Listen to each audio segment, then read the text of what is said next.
man driving 10-10, 15, or 15-10-10, depending on which year, month, day order you use. But year, month, day is really the only one that you should be using.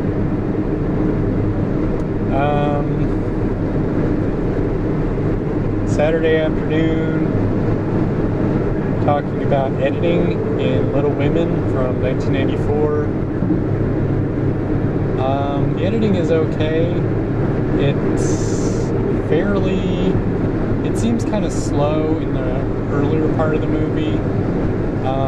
Also it has titles at the beginning part of the movie, and worse than that, not only are they...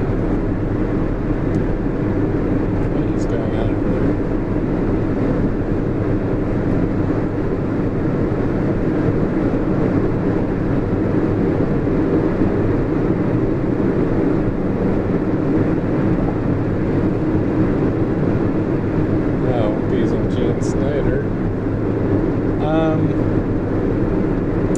Worse than that, it's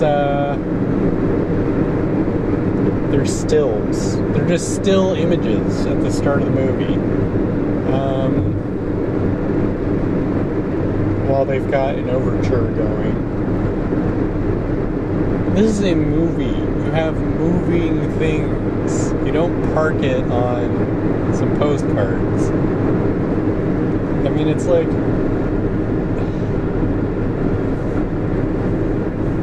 film is already going to be expensive. We might as well put something good in there instead of padding out the length of it.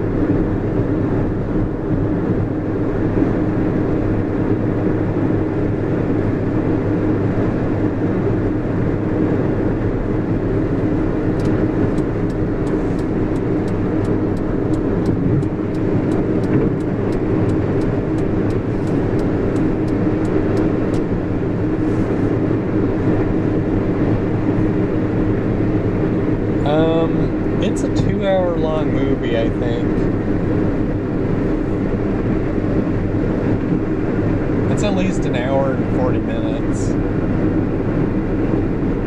I don't know what its actual full length is.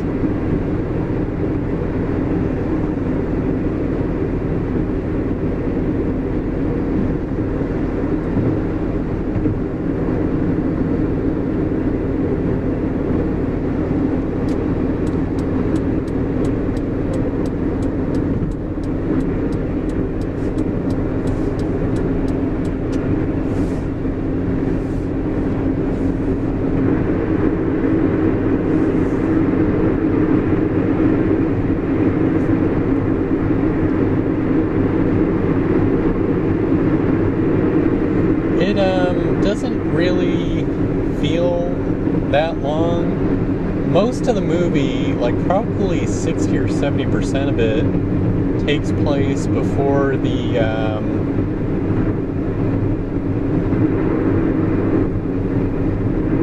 big time jump, where they've got like a 10-year span or like 6 years or something, and a lot of stuff has happened since then.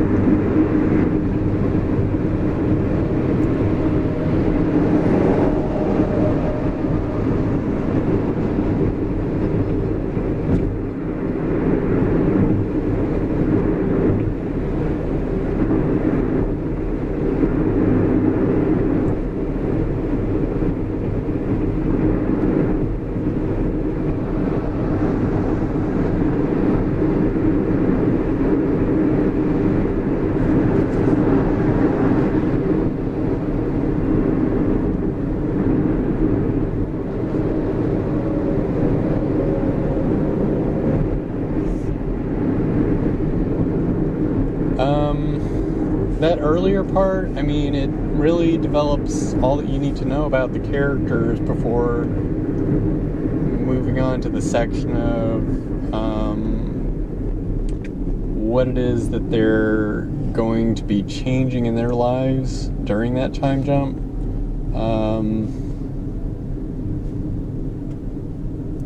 And so you're not, it's not like really abrupt or anything. They've got a smooth transition between things.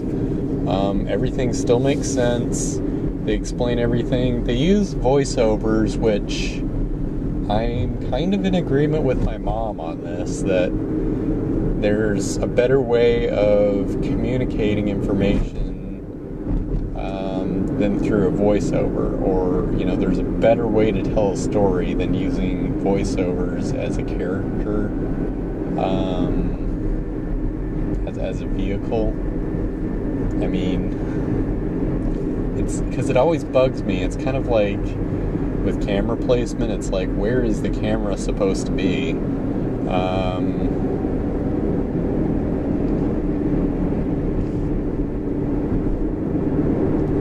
It's like, I mean, who is the person that's watching this stuff happen? Like, why do they not acknowledge that person's presence there?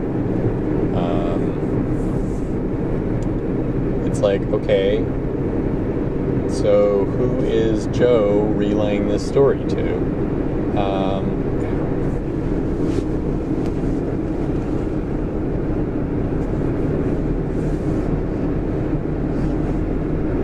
She's telling this story and she's saying, it was one of the coldest winters, and then I went to New York and I felt this way about the stuff, and Amy went to go live with Aunt March. It's like, okay, is she telling this to her kids? Because I mean, with How I Met Your Mother, that title explains who the audience is, which is the children of the person telling the story, and it tells who the person telling the story is, which is the father. That makes sense to have voiceover in that segment, and it makes sense of who that would, make sense as far as why this story is being told. Because everybody, most kids might, okay. That's a thing that I've asked my parents, or at least my mother. I never asked my father it, before he died. But that makes sense. It's got a complete canon, and whose eyes you're watching this story through the whole time.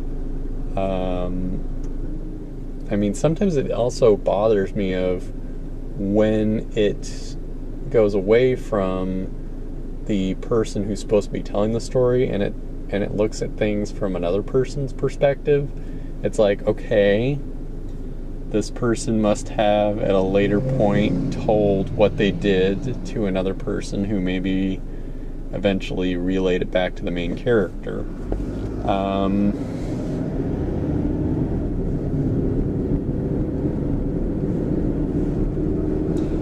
And in other stories, there's not supposed to be a avatar through which the story is told. Like in Gotham, there's not really a central character there. You've got a core set of characters, and they've got stories which span the length of a season, but it's not just Penguin's story, and it's not just Bruce Wayne's story, and it's not just Jim Gordon's story. It's kind of, and it's not really even just, I guess it could be just the city's story, and it's told through the perspective of the city. But things happen outside of Gotham.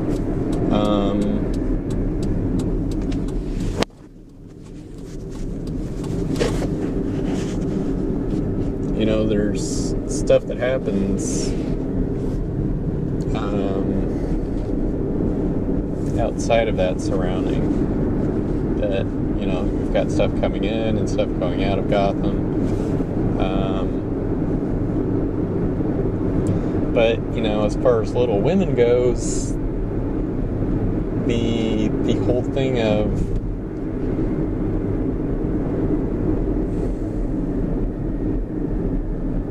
okay, actually, yeah, I mean,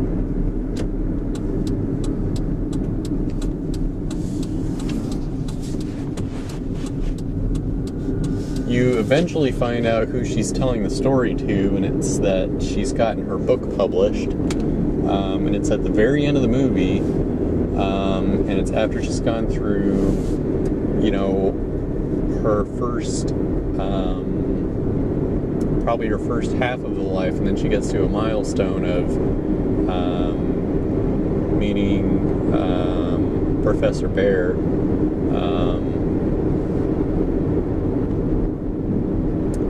and that's a good stopping point of she's gotten her book published, she's found the way that she's going to be living her life, she's opening up a school, she's found what she's good at and what she loves and what she doesn't want to be a part of. So they pretty much told everything that they have to say about that character. So it's like, okay, it makes sense to end the story here. And it makes sense to have her end her own story, at least that part of it, because Louisa May Alcott made a sequel to it. But I don't know if they've actually ever made a film adaptation of Little Men. They might have.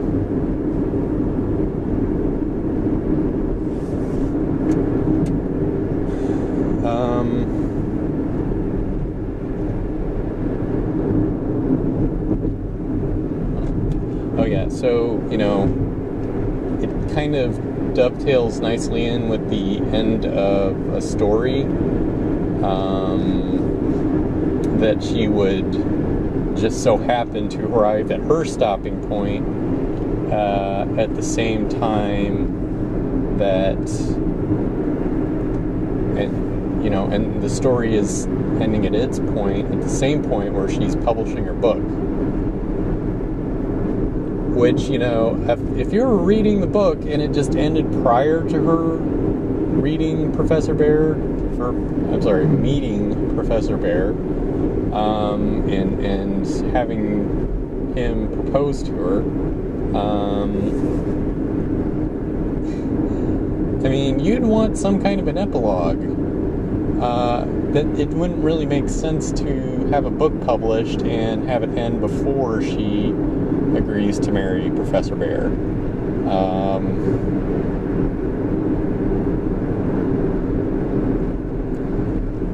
But as far as it can go with the story, it pretty much makes sense for her book, her story, and her character development to all end at the same place.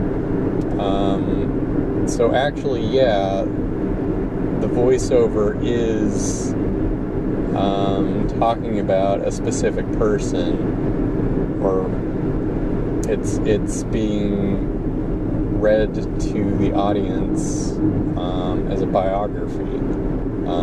It's addressed to the readers.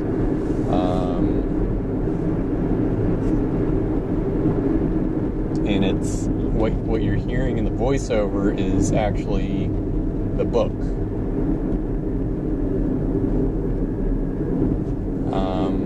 You're hearing the contents of her book.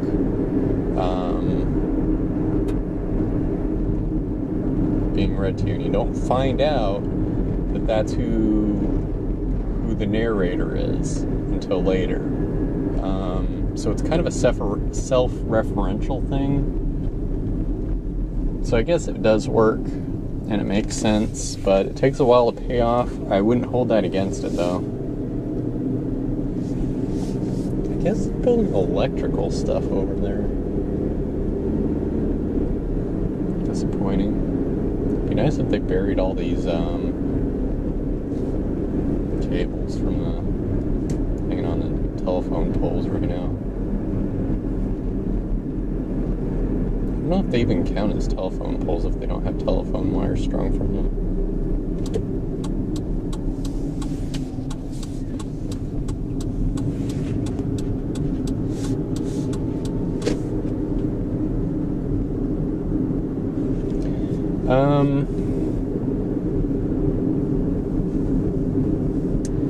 So it moves quickly, it tells a whole bunch of different stories, it doesn't feel like it's really dragging in any one place. So I would say that the editing is between 86 and 100.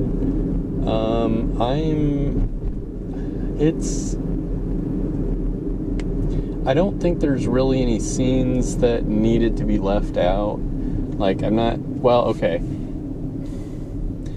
It's probably more of a story thing, but it seems anachronistic, like some of the social justice things that they've got going on.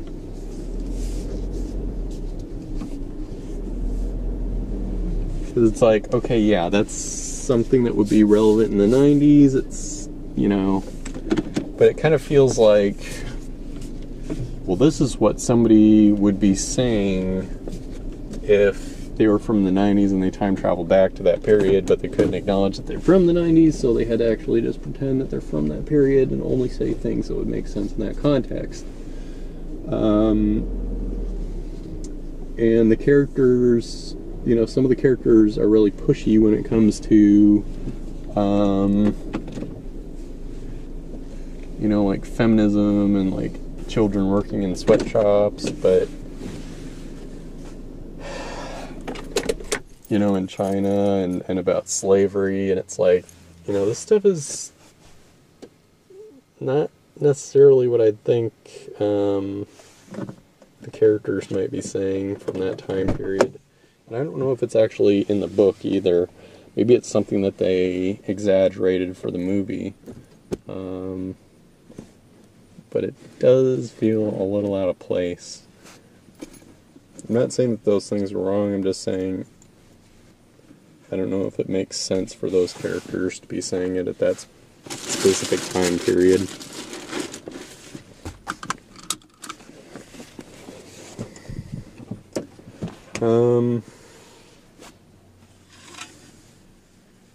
So I was kind of cringing through those parts. I was also kind of cringing at the scene where Joe is saying that she's going to kill Amy for burning her book or her manuscript. I don't know if that's in the book, but I kind of felt like playing for Oscar. Kind of overacting in order to get an Oscar.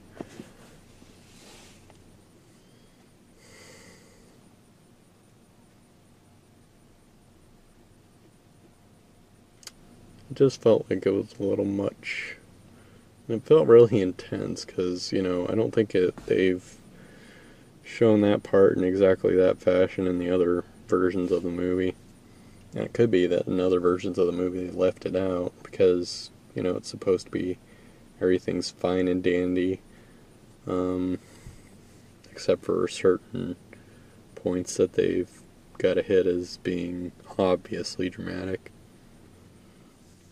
I'm just going to say the editing is probably 86 or higher.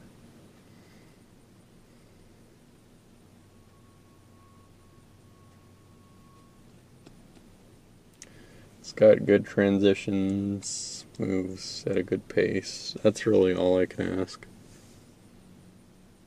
They don't really do anything fancy with the editing. Like, there's no editing tricks or anything that they use. It's just, good flow. Editing doesn't really play a part of a character in the movie. And it's not something that I would think would get an award, because we're just not making that a focus with, juxtaposition of something for dramatic means or anything. So, I'll just say 86 for editing.